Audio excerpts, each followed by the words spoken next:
जब बात पहाड़ों की होती है तो हमारा मन अक्सर हिमालय की बर्फीली चोटियों, उत्तराखंड की वादियों या हिमाचल की ठंडी हवाओं में खो जाता है। लेकिन क्या आपने कभी सोचा है कि भारत के दिल मध्य प्रदेश के बीचों बीच भी एक ऐसी जगह है जो हर मायने में किसी जादुई दुनिया से कम नहीं। एक ऐसी जगह जहां पत्थरों में कहानियां सांस लेती हैं, जहां जंगलों में इतिहास गूंजता है और जहां हर मोड़ पर आपको एक नया दौर देखने को मिलेगा। स्वागत है आपका पचमढ़ी में,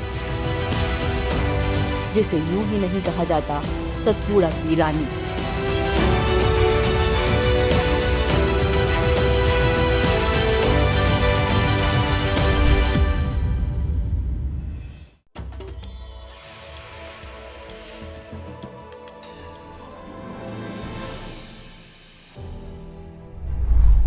करीब 1600 मीटर की ऊंचाई पर बसी पचमढ़ी सिर्फ एक हिल स्टेशन नहीं, बल्कि समय की परतों में छुपी एक जीवित कहानी है।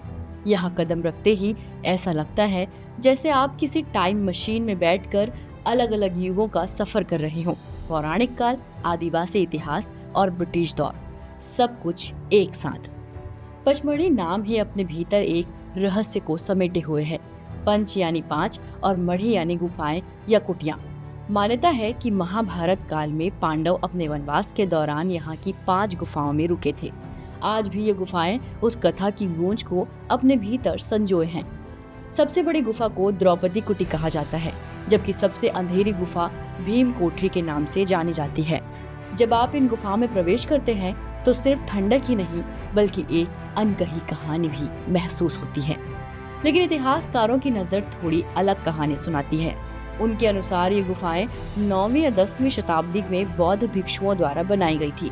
गुप्त काल में ये पहाड़ियां ध्यान और साधना का केंद्र रही होंगी, जहां शांति, एकांत और आध्यात्मिक ऊर्जा एक साथ मिलती थी।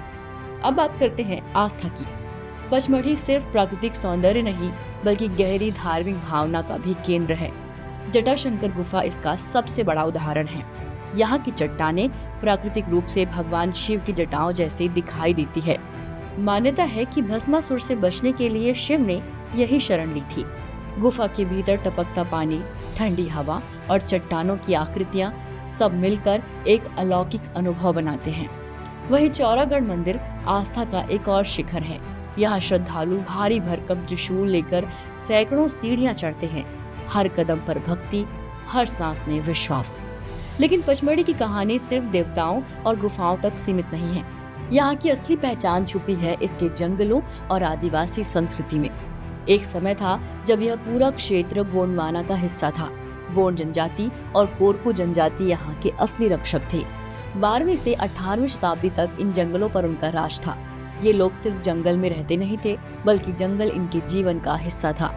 जब मराठा और फिर अंग्रेज यहाँ आए तो इन जनजातियों ने गुरिल्ला वॉरफेयर के जरिए उनका डटकर सामना किया। लेकिन 1862 में जब अंग्रेजों ने बोरी अभयारण्य बनाया तो संरक्षण के नाम पर कई आदिवासी परिवारों को उनकी जमीन से बेदखल कर दिया गया। पचमढ़ी का इतिहास इन संघर्षों और बलिदानों के बिना अधूरा है। अब आते हैं उस दौर पर जिसने पचमढ़ी को दुनिया के नक्शे पर ला खड़ा कर दिया। साल 1857, भारत का पहला स्वतंत्रता संग्राम। इसी दौरान ब्रिटिश अधिकारी कैप्टन जेम्स फोर्सिथ यहाँ पहुंचे। हरी भरी वादियां, ठंडी जलवायु और शांत वातावरण देखकर वे इतने ज्यादा प्रभावित हुए कि उन्होंने पचमढ़ी को एक सैनिटोरियम और कैंटोनमेंट के रूप में विकसित करने का फैसला किया। धीरे धीरे यहाँ चौड़ी सड़कें बनी, चर्च बने और एक अंग्रेजी शहर जैसा माहौल तैयार किया गया। आज भी क्राइस्ट चर्च पचमढ़ी उस दौर की खूबसूरत झलक पेश करता है। अब बात करते हैं पचमढ़ी की असली पहचान, इनके झरनों की। सबसे पहले नाम आता है रजत प्रपात का। 350 फीट की ऊंचाई से पानी की पतली धार, ये दृश्य आपको कुछ पल के लिए रोक देता है। फिर आता है बी फॉल्स। इसकी आवाज दूर से ऐसी लगती है जैसे हजारों मधुमक्खियां एक साथ गूंज रही हों। यहाँ गिरता पानी और आसपास की हरियाली एकदम फ्रेश, एकदम जिंदा। और फिर है अप्सरा विहार, एक शांत खूबसूरत जलकुंड। कहा जाता है कि अंग्रेज महिलाओं को यहाँ नहाते देख स्थानीय लोग उन्हें अप्सरा समझ बैठे थे और तभी से ये नाम पड़ गया। अगर आप पचमढ़ी आए और धूपगढ़ नहीं गए तो समझिए आपकी यात्रा अधूरी रह गई। यह सतपुड़ा की सबसे ऊंची चोटी है, जहाँ से सूर्यास्त का नजारा किसी पेंटिंग से कम नहीं लगता। लाल, नारंगी और बैंगनी रंगों से सजा आसमान और फिर नीचे फैली हरियाली। एक ऐसा दृश्य जिसे शब्दों में बयां करना मुश्किल है। एडवेंचर के शौकीनों के लिए भी पचमढ़ी अब किसी हद से कम नहीं। सतपुड़ा टाइगर रिजर्व में जीप सफारी के दौरान आपको तेंदुआ, भालू और गौर जैसे जंगली जानवर देखने का मौका मिल सकता है।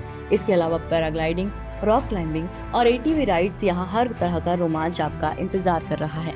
लेकिन अंत में पचमढ़ी सिर्फ देखने की जगह नहीं है, ये एक एहसास है। एक एहसास अपनी जड़ों से जुड़ने का, एक एहसास इतिहास को महसूस करने का और एक एहसास प्रकृति के साथ खुद को फिर से खोजने का। चाहे बारिश का मौसम हो या सर्दियों की गुलाबी ठंड, पचमढ़ी हर मौसम में एक नई कहानी सुनाती है। तो अगली बार जब आप पहाड़ों की ओर निकले तो सिर्फ हिमालय नहीं, भारत के दिल की इस धड़कन को भी सुनिए। पचमढ़ी आपका इंतजार कर रही है। अगर आपको ये कहानी पसंद आई हो तो वीडियो को लाइक करें, चैनल को सब्सक्राइब करें और कमेंट में बताएं क्या आप पचमढ़ी जा चुके हैं या अब जाने का प्लान बना रहे हैं।